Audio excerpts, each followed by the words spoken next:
Hello welcome back to our YouTube channel. കഴിഞ്ഞ ദിവസം നമ്മൾ ഉഷ്ണമേഖലയിലെ കുറച്ച് കാലാവസ്ഥാ മേഖലകളെക്കുറിച്ചാണ് പഠിച്ചത്. അത് 10ാം ക്ലാസ്സിലെ ജോഗ്രഫി ടെക്സ്റ്റ് ബുക്കിനെ ബേസ് ചെയ്തുകൊണ്ടുള്ളതായിരുന്നു. അപ്പോൾ ഇന്ന് നമ്മൾ പഠിക്കാൻ പോകുന്നത് ഉപോഷ്ണ മേഖലയിലെ കാലാവസ്ഥാ മേഖലകളെക്കുറിച്ചാണ്. പ്രത്യേകിച്ച് ഇന്ന് ആദ്യം പഠിക്കുന്നത് മെഡിറ്ററേനിയൻ കാലാവസ്ഥാ മേഖലയെക്കുറിച്ചാണ്. ഈ ഭൂപടം നോക്കൂ. ഇതിൽ നിങ്ങൾക്ക് കാണാൻ പറ്റുന്നില്ലേ മെഡിറ്ററേനിയൻ കാലാവസ്ഥാ മേഖല? പ്രത്യേകിച്ച് മെഡിറ്ററേനിയൻ കടലിന് ചുറ്റുമാണ് ഈ മെഡിറ്ററേനിയൻ കാലാവസ്ഥ അനുഭവപ്പെടുന്നത്. കൂടാതെ വടക്കേ അമേരിക്ക, തെക്കേ അമേരിക്ക, ആഫ്രിക്ക ഇവിടെയും എന്തനുഭവപ്പെടുന്നുണ്ട്? മെഡിറ്ററേനിയൻ കാലാവസ്ഥ അനുഭവപ്പെടുന്നുണ്ട്. യൂറോപ്പിലാണ് ഏറ്റവും കൂടുതൽ ഏതിൻ്റെ സ്വാധീനമുള്ളത്? മെഡിറ്ററേനിയൻ കാലാവസ്ഥയുടെ സ്വാധീനമുള്ളത്. അടുത്തത് ഈ ഭാഗത്തുനിന്ന് ചോദിക്കാൻ സാധ്യതയുള്ളത് പ്രസ്താവന തരത്തിലുള്ള ചോദ്യങ്ങളാണ്. പ്രത്യേകിച്ച് മെഡിറ്ററേനിയൻ കാലാവസ്ഥയുടെ പ്രത്യേകതകൾ ചോദിക്കാം. അപ്പോൾ ഓർമ്മിച്ചു വെക്കുക, വരണ്ട വേനൽക്കാലം ആർദ്രമായിട്ടുള്ള ശൈത്യകാലവുമാണ് മെഡിറ്ററേനിയൻ പ്രദേശങ്ങളിൽ അനുഭവപ്പെടുന്നത്. വേനൽക്കാലത്ത് ഇവിടുത്തെ താപനില 20 ഡിഗ്രി സെൽഷ്യസ് മുതൽ 25 ഡിഗ്രി സെൽഷ്യസ് വരെയാണ്. ഇനി ശൈത്യകാലത്താണെങ്കിലോ താപനില 10 ഡിഗ്രി സെൽഷ്യസ് മുതൽ 16 ഡിഗ്രി സെൽഷ്യസ് വരെയാണ് അനുഭവപ്പെടുന്നത്. ശൈത്യകാലത്ത് 35 സെൻറ്റിമീറ്റർ മുതൽ 75 സെൻറ്റിമീറ്റർ വരെ ഇവിടെ മഴ ലഭിക്കുന്നു എന്നുള്ളത് ഈ മേഖലയുടെ ഒരു പ്രത്യേകത തന്നെയാണ്. ശീതകാല വിളകൾക്ക് ഏറെ പ്രയോജനപ്പെടുന്ന കാലാവസ്ഥയാണ് മെഡിറ്ററേനിയൻ കാലാവസ്ഥ. നമ്മൾ നേരത്തെ ഭൂപടത്തിൽ കണ്ടല്ലോ, യൂറോപ്പിൻ്റെ മെഡിറ്ററേനിയൻ തീരങ്ങൾ ഒഴികെ മറ്റ് ചില പ്രദേശങ്ങളിലും കൂടെ എന്ത് അനുഭവപ്പെടുന്നുണ്ട്? മെഡിറ്ററേനിയൻ കാലാവസ്ഥ. ഇപ്പം നോക്കി, 30 ഡിഗ്രി മുതൽ 45 ഡിഗ്രി വരെയുള്ള ലാറ്റിറ്റ്യൂഡ്സിന് ഇടയിൽ ഏത് കാണപ്പെടുന്നു? മെഡിറ്ററേനിയൻ കാലാവസ്ഥ അനുഭവപ്പെടുന്നുണ്ട്. അടുത്തതായി ഈ ഭാഗത്തുനിന്ന് ചോദിക്കാൻ സാധ്യതയുള്ള മറ്റൊരു ചോദ്യം, മെഡിറ്ററേനിയൻ പ്രദേശങ്ങളിൽ മഴ ലഭിക്കുന്നതിന് കാരണമാകുന്നത് പശ്ചിമവാതങ്ങളാണ്. പശ്ചിമവാതങ്ങൾ കാരണമാണ് ശൈത്യകാലത്ത് മെഡിറ്ററേനിയൻ പ്രദേശങ്ങളിൽ മഴ ലഭിക്കുന്നത്. ഇവിടെ മഴയുടെ അളവ് കുറവായതുകൊണ്ട് തന്നെ നിബിഡ വനങ്ങൾ ഈ മേഖലയിൽ ഇല്ല. ഓക്ക്, സിക്കോയ തുടങ്ങിയ ഉയരം കൂടിയ നിത്യഹരിത വൃക്ഷങ്ങളും പൈൻ, ഫിർ തുടങ്ങിയ നിത്യഹരിത സ്തൂപിക വൃക്ഷങ്ങളും കുറ്റിച്ചെടികളുമാണ് ഈ ഭാഗത്ത് കാണപ്പെടുന്നത്. ഓർമ്മിച്ചു വെക്കുക, മെഡിറ്ററേനിയൻ കാലാവസ്ഥാ മേഖലയിൽ കാണപ്പെടുന്ന പ്രധാനപ്പെട്ട സസ്യങ്ങൾ ഓക്ക്, സിക്കോയ, പൈൻ, ഫിർ തുടങ്ങിയ മരങ്ങളാണ്. അതുമാത്രമല്ല സ്തൂപിക വൃക്ഷങ്ങളും ഇവിടെ കാണപ്പെടുന്നു. പഴവർഗ്ഗങ്ങളും പച്ചക്കറികളുമാണ് ഇവിടുത്തെ പ്രധാന കൃഷി. സാധ്യമായിട്ടുള്ള ഇടങ്ങളിലൊക്കെ ധാന്യകൃഷിയും ചെയ്യുന്നുണ്ട്. ലോകത്ത് വൈൻ ഉൽപ്പാദനത്തിൽ മുന്നിലുള്ളത് മെഡിറ്ററേനിയൻ രാജ്യങ്ങളാണ്. അതുപോലെ തന്നെ ഓറഞ്ച്, നാരകോല് അങ്ങനെയുള്ള നാരങ്ങയുടെയൊക്കെ കയറ്റുമതിയിൽ 70% മെഡിറ്ററേനിയൻ രാജ്യങ്ങളിൽ നിന്നുമാണ് നടക്കുന്നത്. മുന്തിരി കൃഷിക്ക് അനുയോജ്യമായ കാലാവസ്ഥയാണ് മെഡിറ്ററേനിയൻ പ്രദേശങ്ങളിൽ അനുഭവപ്പെടുന്നത്. അടുത്തതായി നമുക്ക് ഈ ഭാഗത്ത് പഠിക്കാനുള്ളത് മിതോഷ്ണ പുൽമേടുകളെ കുറിച്ചാണ്. ഉഷ്ണമേഖലയിലേതുപോലെ മിതോഷ്ണ മേഖലയിലുള്ള ഉൾപ്രദേശങ്ങളിലും സമുദ്ര സ്വാധീനം തീരെ കുറവാണ്. ഇവിടെ വൃക്ഷങ്ങൾ ഇല്ലാത്ത പുൽമേടുകൾ കാണപ്പെടുന്നുണ്ട്. ഈ പ്രദേശങ്ങളെയാണ് മിതോഷ്ണ പുൽമേടുകൾ എന്ന് പറയുന്നത്. മിതോഷ്ണ പുൽമേടുകൾ ഇരു അർദ്ധഗോളങ്ങളിലുമായി 40 ഡിഗ്രി മുതൽ 55 ഡിഗ്രി വരെ അക്ഷാംശങ്ങൾക്കിടയിലാണ് കാണപ്പെടുന്നത്. മിതോഷ്ണ പുൽമേടുകൾ ഓരോ വൻകരയിലും വ്യത്യസ്ത പേരുകളിലാണ് അറിയപ്പെടുന്നത്. വടക്കേ അമേരിക്കയിൽ പ്രയറി എന്നാണ് മിതോഷ്ണ പുൽമേടുകൾ അറിയപ്പെടുന്നത്. യൂറോപ്പിൽ സ്റ്റെപ്പി എന്ന പേരിലാണ് അറിയപ്പെടുന്നത്. ആഫ്രിക്കയിലാണെങ്കിൽ വെൽഡ് എന്ന പേരിലാണ് അറിയപ്പെടുന്നത്. തെക്കേ അമേരിക്കയിൽ പാമ്പാസ് എന്നും ഓസ്ട്രേലിയയിൽ ഡൗൺസ് എന്നും ആണ് മിതോഷ്ണ പുൽമേടുകൾ അറിയപ്പെടുന്നത്.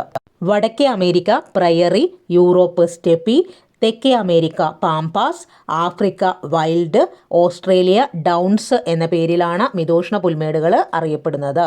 അടുത്തത് മിതോഷ്ണ പുൽമേടുകളിലെ കാലാവസ്ഥാ പ്രത്യേകതകൾ ചോദിക്കാം. ഇവിടെ ഹ്രസ്വമായ വേനൽക്കാലം, ദീർഘമായ ശൈത്യകാലവുമാണ് അനുഭവപ്പെടുന്നത്. മിതോഷ്ണ പുൽമേടുകൾ മിക്കവയും ഭൂഖണ്ഡങ്ങളുടെ ഉൾപ്രദേശങ്ങളിലാണ് സ്ഥിതി ചെയ്യുന്നത്. അതുകൊണ്ട് തന്നെ ഈ മേഖലയിൽ വേനലിൽ ഉയർന്ന താപനിലയാണ് അനുഭവപ്പെടുന്നത്. ഇനി ശൈത്യകാല താപനില 2 ഡിഗ്രി സെൽഷ്യസ് മുതൽ 13 ഡിഗ്രി സെൽഷ്യസ് വരെയാണ്. ഇവിടെ ലഭിക്കുന്ന മഴയുടെ അളവ് 25 സെൻറ്റിമീറ്റർ മുതൽ 60 സെൻറ്റിമീറ്റർ വരെയാണ്.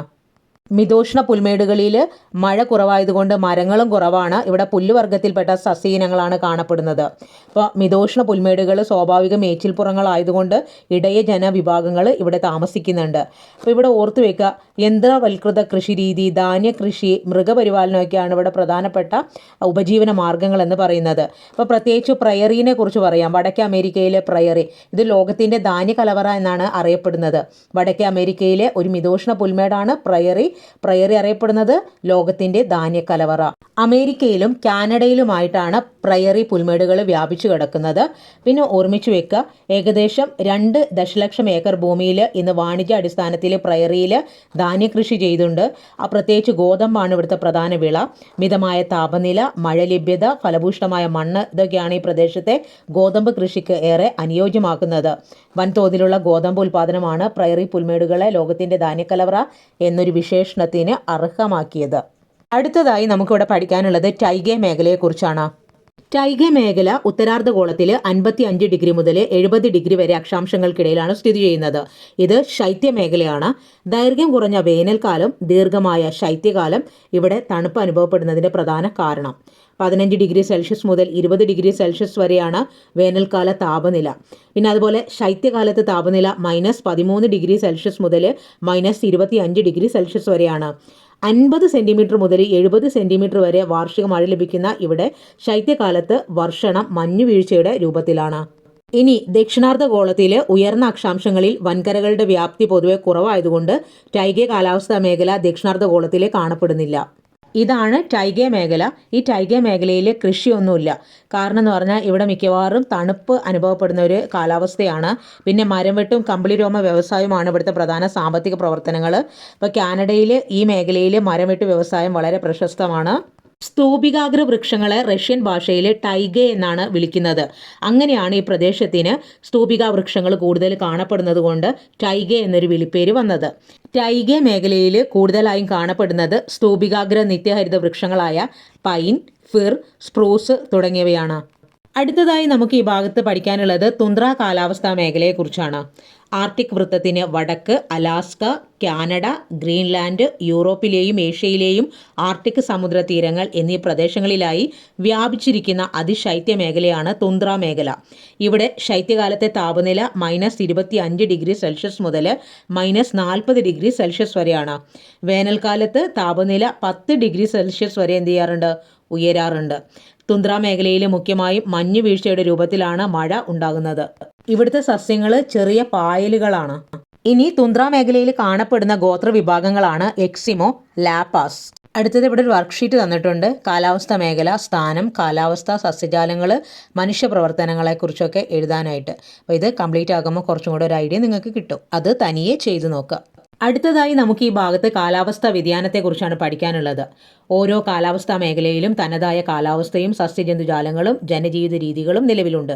എന്നാൽ അനിയന്ത്രിതമായ വിഭവ ചൂഷണവും അശാസ്ത്രീയമായ വികസന പ്രവർത്തനങ്ങളും ഓരോ കാലാവസ്ഥാ മേഖലകളിലെയും തനത് കാലാവസ്ഥാ സവിശേഷതകളിൽ മാറ്റം സൃഷ്ടിക്കുന്നുണ്ട്. അന്തരീക്ഷ താപനിലയിലും കാലാവസ്ഥയിലും മനുഷ്യപ്രവൃത്തി മൂലമുണ്ടാകുന്നതോ സ്വാഭാവിക വ്യതിയാനങ്ങൾ കൊണ്ട് ഉണ്ടാകുന്നതോ ആയ ദീർഘകാല മാറ്റമാണ് കാലാവസ്ഥാ വ്യതിയാനം. ഇത് കണ്ടോ, 2 രാജ്യങ്ങളുടെ മന്ത്രിസഭകളാണ്. അതിൽ ഒന്ന് നേപ്പാളാണ്. നേപ്പാൾ അവരുടെ മന്ത്രിസഭാ യോഗം എവറസ്റ്റ് പർവ്വതത്തിൽ വെച്ച് ചേർന്നതാണ് ഒന്നാമത്തെ ചിത്രം. ഇനി രണ്ടാമത്തേത് മാലിദ്വീപാണ്. സമുദ്രനിരപ്പിൽ നിന്നും വെറും 1.5 മീറ്റർ മാത്രം ശരാശരി ഉയരമുള്ള ദ്വീപ് രാഷ്ട്രമാണ് മാലിദ്വീപ്. അവരുടെ മന്ത്രിസഭാ യോഗം കടലിനടിയിലാണ് ചേർന്നത്. ആ ചിത്രമാണ് രണ്ടാമത് തന്നിരിക്കുന്നത്. കാലാവസ്ഥാ വ്യതിയാനത്തിൻ്റെ പ്രശ്നങ്ങളിലേക്ക് ലോക രാഷ്ട്രങ്ങളുടെ ശ്രദ്ധ ആകർഷിക്കുന്നതിനായിട്ടായിരുന്നു ഈ 2 രാജ്യങ്ങളും ഇപ്രകാരം മന്ത്രിസഭാ യോഗം കൂടിയത്. കാലാവസ്ഥാ വ്യതിയാനത്തിൻ്റെ പ്രത്യാഘാതങ്ങൾ ഏറ്റവും കൂടുതൽ അനുഭവിക്കുന്ന 2 രാജ്യങ്ങളാണ് നേപ്പാൾ, ദ്വീപ് രാഷ്ട്രമായ മാലിദ്വീപ്. ഇനി ഇവിടെ ഓർമ്മിച്ചു വെക്കുക, ആഗോള കാലാവസ്ഥാ വ്യതിയാനത്തിൻ്റെ ഫലമായിട്ട് ഹിമാലയത്തിലെ ഹിമാനികൾ പ്രതിവർഷം, അതായത് വർഷം തോറും 12 മുതൽ 20 മീറ്റർ വരെ ഉരുകുന്നുണ്ട്. ആഗോള താപനിലയിലുള്ള വ്യത്യാസം കാരണമാണ് ഹിമാനികൾ ഇങ്ങനെ ക്രമാതീതമായിട്ട് ഉരുകുന്നതിനും ആവാസ വ്യവസ്ഥയിൽ അനഭിലഷണീയമായിട്ടുള്ള മാറ്റങ്ങൾക്ക് കാരണമാകുന്നതും.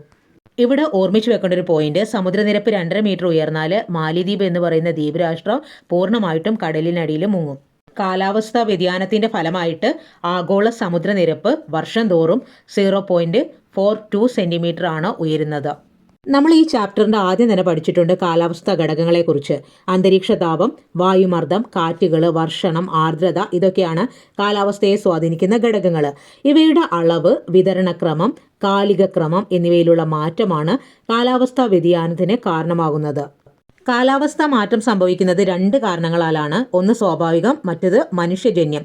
വനനശീകരണം, എണ്ണ ഖനനം, വ്യവസായവൽക്കരണം ഇത് മനുഷ്യജന്യ കാരണങ്ങളാണ്. അഗ്നിപർവ്വത സ്ഫോടനം, സമുദ്രജലപ്രവാഹങ്ങൾ എന്നിവ കാലാവസ്ഥാ മാറ്റത്തിന്റെ സ്വാഭാവിക മാറ്റത്തിൽ ഉൾപ്പെടുന്ന കാരണങ്ങളായിട്ട് പറയാം.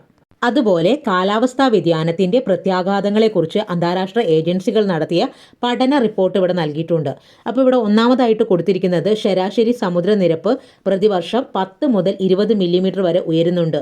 ഇത് കണ്ടെത്തിയത് IPCC see level rice report 2023 പ്രകാരമാണ്. അതുപോലെ 1978 7.5 ദശലക്ഷം ചതുരശ്ര കിലോമീറ്റർ വിസ്തൃതി ഉണ്ടായിരുന്ന ധ്രുവ ഹിമാനി 2019 3.74 ദശലക്ഷം ചതുരശ്ര കിലോമീറ്റർ ആയിട്ട് കുറഞ്ഞിട്ടുണ്ട്. ഇത് കണ്ടെത്തിയത് ആരാണ്? NASA global climate change report പ്രകാരമാണ് ഇക്കാര്യം പറയുന്നത്. 2020 NASA global climate change report പ്രകാരം. അതുപോലെ തന്നെ 135 ദശലക്ഷത്തോളം ജനങ്ങൾ മരുഭൂമി വൽക്കരണ ഭീഷണി നേരിടുന്നുണ്ട്. ഇത് പറഞ്ഞത് ആരാണ്? UN ആണ് ഇത് കണ്ടെത്തിയിരിക്കുന്നത്. UN കൺവെൻഷൻ ടു കോമ്പാറ്റ് ഡിസർട്ടിഫിക്കേഷനിലാണ് ഇക്കാര്യം പറയുന്നത്. ഇനി 1850-900 കാലഘട്ടത്തെ അപേക്ഷിച്ച് 2011-2020 കാലഘട്ടത്തിൽ ആഗോള താപനില 1.1 ഡിഗ്രി സെൽഷ്യസിന്റെ വർധനവ് രേഖപ്പെടുത്തിയിട്ടുണ്ട്. ഇക്കാര്യം പറയുന്നത് IPCC ക്ലൈമാറ്റിക് ചേഞ്ച് 2023 റിപ്പോർട്ട് പ്രകാരമാണ്. ഈ ഭാഗത്ത് ഓർമ്മിച്ചു വെക്കേണ്ട മറ്റൊരു പോയിന്റ്, ഏതാനും മാസങ്ങൾ കൊണ്ട് പെയ്തിരുന്ന മൺസൂൺ മഴ ഇപ്പോൾ അതിതീവ്ര മഴയായി പരിണമിച്ചു എന്ന് 1985-2019 കാലയളവിൽ നടത്തിയ പഠനം വെളിവാക്കുന്നു. ഇക്കാര്യം അവതരിപ്പിച്ചത് IPCC 6th അസസ്മെന്റ് റിപ്പോർട്ടാണ്. അടുത്തതായിട്ട് ഇവിടെ ഹരിതഗൃഹവാതകങ്ങളെക്കുറിച്ച് പറയുന്നുണ്ട്. Greenhouse gases, carbon dioxide, nitrous oxide ആണ് ഹരിതഗൃഹവാതകങ്ങൾ. ഓർമ്മിച്ചു വെക്കുക, ഹരിതഗൃഹവാതകങ്ങൾ സൂര്യപ്രകാശത്തെ ഭൂമിയിലേക്ക് കടത്തിവിടുകയും ഭൗമോപരിതലത്തിൽ നിന്ന് തിരികെ പോകുന്ന ഭൗമവികിരണം തടഞ്ഞു നിർത്തി അന്തരീക്ഷത്തിൽ ചൂട് നിലനിർത്തുകയും ചെയ്യുന്നുണ്ട്. ഈ പ്രക്രിയയാണ് അന്തരീക്ഷത്തിന്റെ ഹരിതഗൃഹ പ്രഭാവം അഥവാ ഗ്രീൻ ഹൗസ് ഇഫക്റ്റ് എന്ന് അറിയപ്പെടുന്നത്. പിന്നെ ഇവിടെ ഓർമ്മിച്ചു വെക്കേണ്ട ഒരു പോയിന്റ് ആഗോള താപനമാണ്. ആഗോള താപനത്തിന് കാരണം ഈ ഹരിതഗൃഹവാതകങ്ങൾ അധികമായി ഉൽപ്പാദിപ്പിക്കപ്പെടുന്നതാണ്. കൽക്കരി, പെട്രോളിയം തുടങ്ങിയ ഫോസിൽ ഇന്ധനങ്ങൾ കത്തിക്കുന്നതിലൂടെയും വ്യവസായശാലകളിലെ മാലിന്യങ്ങൾ, ഖരമാലിന്യങ്ങൾ ഇവയിൽ നിന്നൊക്കെ ഹരിതഗൃഹവാതകങ്ങൾ അന്തരീക്ഷത്തിൽ അധികമായിട്ട് എത്തുന്നുണ്ട്. ഇത് ആഗോള താപനത്തിനും അതുപോലെ കാലാവസ്ഥാ വ്യതിയാനത്തിനും ആക്കം കൂട്ടുന്നു. ഇത്തരത്തിൽ ആക്കം കൂട്ടുമ്പോൾ അത് കാലാവസ്ഥയെയും പരിസ്ഥിതിയെയും ദോഷമായിട്ട് ബാധിക്കും. അതിന് ഒരു സൊല്യൂഷൻ എന്ന രീതിയിൽ ലോകരാജ്യങ്ങളും കാലാവസ്ഥ പരിസ്ഥിതിയിനൊക്കെ സംരക്ഷിക്കാൻ വേണ്ടിയിട്ട് ശ്രമങ്ങൾ നടത്തിയിട്ടുണ്ട്. അത്തരം ശ്രമങ്ങളെക്കുറിച്ചാണ് ഈ പട്ടികയിൽ പറയുന്നത്. അതിൽ ഒന്നാമത്തത് ലോക കാലാവസ്ഥാ സംഘടന. ഇത് രൂപം കൊണ്ട വർഷം 1950 ആസ്ഥാനം ജനീവ. കാലാവസ്ഥാ സമ്മേളനങ്ങൾക്ക് വേണ്ടിയിട്ടാണ് ലോക കാലാവസ്ഥാ സംഘടന നിലവിൽ വന്നത് വർഷം 1950.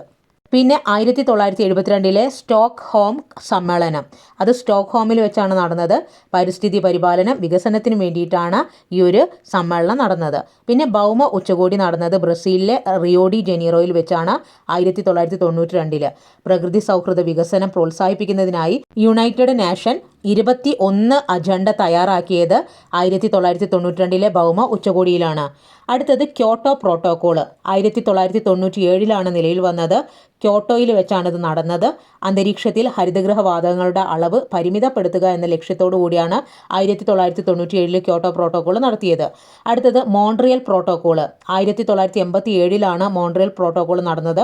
മോൺട്രിയൽ പ്രോട്ടോക്കോൾ വന്നത് ഓസോൺ പാളിക്ക് നാശം വരുത്തുന്ന പദാർത്ഥങ്ങളുടെ അളവ് പരിമിതപ്പെടുത്തുക എന്ന ലക്ഷ്യത്തോടു കൂടിയാണ്.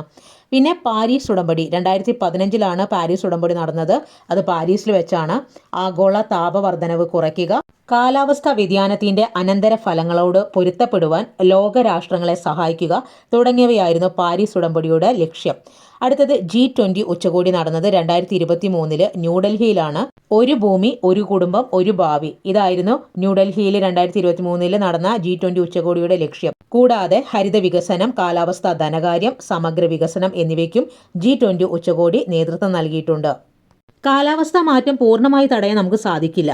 എന്നാൽ കാലാവസ്ഥാ മാറ്റത്തിന് ആക്കം കൂട്ടുന്ന മനുഷ്യ ഇടപെടലുകൾ നിയന്ത്രിക്കാൻ നമുക്ക് സാധിക്കും.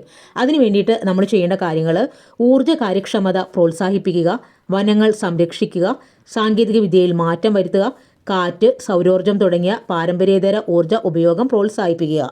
ഇനി ഇവിടെ ഒരു കോട്ടുണ്ട്, റോബർട്ട് സ്വാൻ്റെ ഒരു കോട്ട്.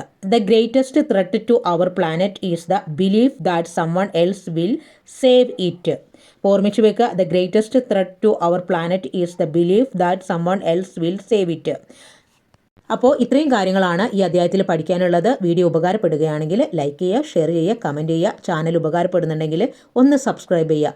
വീണ്ടും പുതിയൊരു വീഡിയോയുമായി കാണാം.